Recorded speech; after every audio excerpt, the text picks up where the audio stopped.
There are two nuances between a fractional CFO and a full-time CFO that if you're a small business that's trying to hire a fractional CFO, you should be aware of, or if you're a person who's trying to become a fractional CFO, it's important to keep in mind as well. Because obviously the finance side is important. Both of them have to be very, very strong in the finance side. But one nuance is that a fractional CFO needs to oftentimes, in my opinion, have a higher level of familiarity with the accounting side of the business versus a full-time CFO, where it's not that it's irrelevant, but oftentimes they're working in an organization where they have a full finance team, they'll have a full-time controller, somebody that they've worked with, that they are aware of their competence, they're aware of the processes, and because of the fact that they are kind of entirely focused on that organization, they have a lot of familiarity with it to be able to identify that the accounting is being done correctly, even if they themselves are not really an accounting-focused CFO.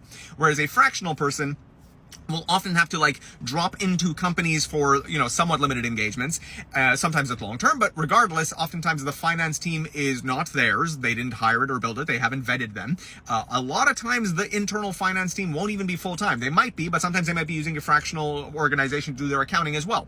So the ability for them to be able to do financial analysis and use the data the accounting team is putting together, if the accounting data is not put together in the way that they expect, or if it's done incorrectly, the risk of that is higher. So it is more important that they have a very strong command of the accounting side, which is maybe less relevant if you're a full-time large organization CFO. Second nuance is that they, I think, should have a higher degree of industry level experience and knowledge so that they're able to provide a little bit more broad ranging advice beyond just the finance scope. Part of the reason for this is because of the fact that they're going to be dealing with founders. And so oftentimes the founder won't necessarily have a full-time COO or a CMO. And so they're going to try to get a broader pieces of advice or scope of advice from their CFO beyond just strictly the finance side, whereas in a larger organization, you usually have a lot of very prominent experts in each field, and they all kind of come together and sit around a big table. But in a smaller company, the fractional CFO has to be able to provide a little bit broader set of advice, given that they're dealing directly with the founder rather than with CMOs and COOs.